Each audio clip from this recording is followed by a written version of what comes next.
झारखंड में हेमंत सोरेन के मुख्यमंत्री पद की शपथ लेने के बाद 5 दिसंबर को मंत्रिमंडल का विस्तार हुआ।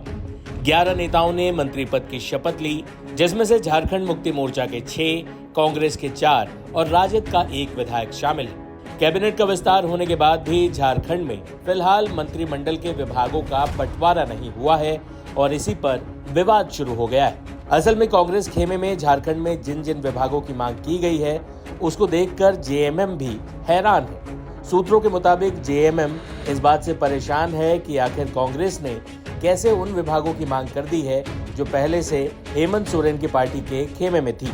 असल में विभागों के बंटवारे के पहले कांग्रेस के राष्ट्रीय संगठन महासचिव केसी वेणुगोपाल की एक कथित चिट्ठी वायरल हो रही है। इस पत्र में कांग्रेस ने बताया है कि उन्हें कौन कौन से विभाग चाहिए। ऐसे में विभागों का बंटवारा होने से पहले ही झारखंड सरकार में विवाद देखने को मिल रहा है। हेमंत कैबिनेट में एक भी ओबीसी चेहरा नहीं है, इस पर भी विपक्ष हमलावर है। बीजेपी नेता लक्ष्मीकांत वाजपेयी ने हेमंत सोरेन सरकार पर हमला बोला है।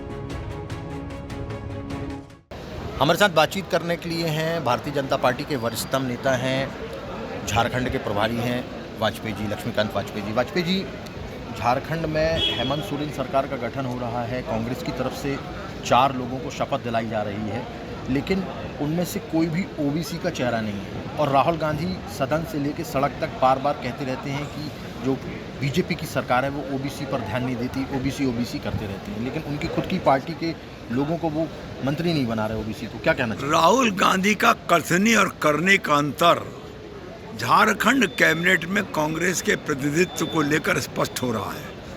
अब देश की जनता को ये समझ लेना चाहिए कि हाथी के दांत दिखाने के और खाने के और हैं। आपको क्या लगता है, मतलब होना चाहिए?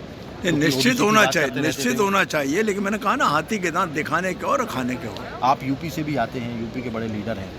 कल गए थे, संभल जा रहे थे, रोक दिया गया। उसके बाद में वो कह रहे हैं कि जाने नहीं देते, law and order. Rahul Gandhi ये भूल गए कि भले ही वो नेता प्रतिपक्ष हों, लेकिन कानून व्यवस्था बिगाड़ने की इजाज़त उनको नहीं दी जा सकती।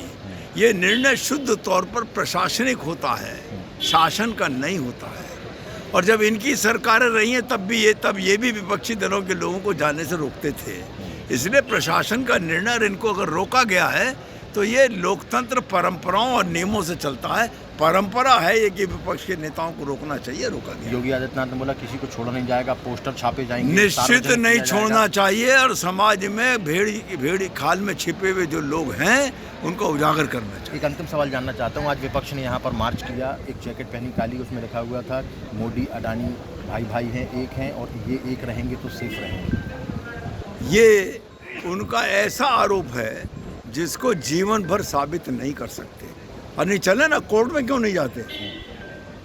कोर्ट में जाएं और वहाँ साबित करें जो उन्हें कहना है। वो वहाँ नहीं जाएंगे क्योंकि मालूम है वहाँ दूध का दूध, पानी का पानी हो जाएगा। अपनी कैबिनेट विस्तार पर सीएम हेमंत सोरेन ने क्या कहा, सुनिए। सभी विभाग के साथ अलग अलग भी हम लोग विचार विमर्श करेंगे, चर्चा करेंगे, समीक्षा करेंगे और कैसे विकास की गति को तेज दिया जा सके, इसके लिए क्या क्या चीज़ों की आवश्यकता है, उन सब चीज़ों पर हम लोग आगे काम करेंगे। और सभी लोग तैयार हैं इस विषय को लेकर। और जैसे ही सरकार का पूरा गठन हो जाता है, सभी लोग तैयारी शुरू कर दें। इसी विषय का एक निर्देश था हमारा कि अब समय का सदुपयोग और अधिक से अधिक कामों को धरातल पर उतारने का लक्ष्य हमें दिया है। और साथ साथ में लगातार सभी चीज़ों पर सभी लोगों की नज़र होनी चाहिए और जहां कोई समस्या हो उसके लिए अविलंब उन सब चीज़ों से अवगत कराया जाए और समाधान निकाला जाए। रेवेन्यू कलेक्शन में वो सब भी है, सभी चीज़ें हैं। क्या क्या आवश्यकता है राज्य को आगे बढ़ाने के लिए, गति देने के लिए, लोगों के समस्याओं का समाधान के लिए, नौकरी के लिए, रोजगार के लिए, लोगों तक अनाज पहुंचाने के लिए बहुत सारी बातें। कुल मिलाकर झारखंड में मंत्रिमंडल के बंटवारे से पहले ही जो खींचातानी देखने को मिल रही है, ये अच्छे संकेत नहीं है। जाते जाते हेमंत सरकार के कैबिनेट विस्तार पर पक्ष और विपक्ष के नेताओं का जुबानी वार भी देखते जाइए।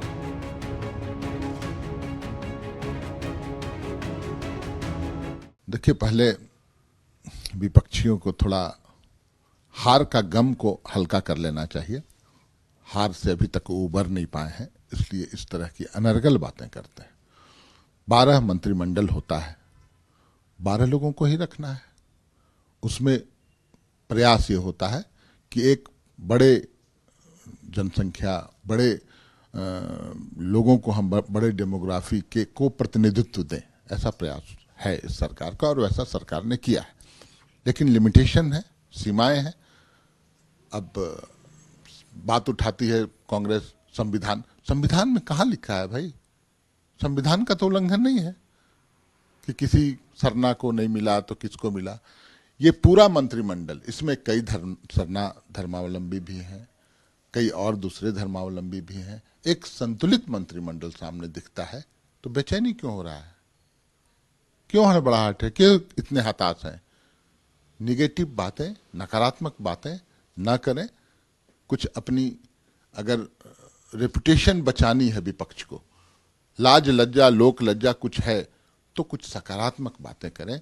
झारखंड को कैसे हम विकसित राज्यों की श्रेणी में खड़ा करें, कैसे हम 1,36,000 करोड़ रुपया वापस लाएं, इसमें सहयोग करें तो बेहतर होगा। जी बिल्कुल, आज कैबिनेट की बैठक है, महत्वपूर्ण निर्णय लिए जाएंगे, ऐसा हम लोगों को सूचना है। और पहली कैबिनेट की बैठक है, इस पहली बैठक में बड़े फैसले, महत्वपूर्ण फैसले लिए जाएं। ये सभी लोग आज उम्मीद भरी निगाहों से देख रहे हैं कैबिनेट क्या क्या डिसीजन करती है। देखिए, हमें तो बेहतर शुरुआत की उम्मीद थी। अब मुख्यमंत्री जी को प्रचंड बहुमत मिला है, 7 मंत्री उनके कैबिनेट के थे। उन्होंने कहा था समाज के सभी वर्गों का ख्याल रखेंगे, लेकिन उन्होंने जो तथाकथित रूप से अगड़ा समाज है उसकी हेमंत सोरेन जी ने अपने जेएमएम के कोटे से पूरे तरीके से अनदेखी की। लेकिन सबसे हास्यास्पद जो है वो कांग्रेस का जो गठन है। अब आप देखिए, कांग्रेस के 4 कोटि के मंत्री हैं और राहुल गांधी जी संविधान की पुस्तक लेके पूरे देश में घूमते हैं और कहते हैं कि हम संविधान के अनुसार पिछड़ों को हक दिलाएंगे और हर देश का दूसरा आदमी पिछड़ा है। लेकिन इनके 4 जो कैबिनेट के मंत्री बने हैं कांग्रेस के कोटे से, उसमें सामान्य कोटे का कोई भी ओबीसी एक भी नहीं बना। तो यही इनकी कथनी और करनी की रियलिटी चेक है। और कांग्रेस तो हमेशा सरना धर्म कोड को लागू करने की मांग करती रही, लेकिन इनके कोटे के 4 मंत्री जो बने हैं उसमें सरना धर्म कोड या सरना धर्म को मानने वाला कोई भी आदिवासी को नहीं बनाया इन्होंने। यानी इनके, आप सोच सकते हैं ये जो बोलते हैं और जो करते हैं उसमें कितना अंतर होता है। तो कांग्रेस एक्सपोज्ड हो गई है अपना पिछड़ा प्रेम के नाटक के कारण। कोई भी पिछड़ा सामान्य कोटि का उनके 4 मंत्रियों में नहीं है, ना ही कोई सरना धर्म मानने वाला आदिवासी उनके मंत्रिमंडल में है। हमें बेहतर शुरुआत की उम्मीद थी। अभी भी इस मंत्रिमंडल में वैसे ही लोग हैं जिन्होंने आदिवासी महिलाओं के लिए अपशब्द कहा था, करप्शन का आरोप लगा, कुछ पे सामाजिक तुष्टीकरण का आरोप लगा, कुछ ने बिहारियों की तुलना बांग्लादेशी घुसपैठियों से की थी। ऐसे सारे लोगों का हेमंत सोरेन जी के मंत्रिमंडल में जो है वो समाहित हुए हैं। तो फिर भी हमारी शुभकामनाएं।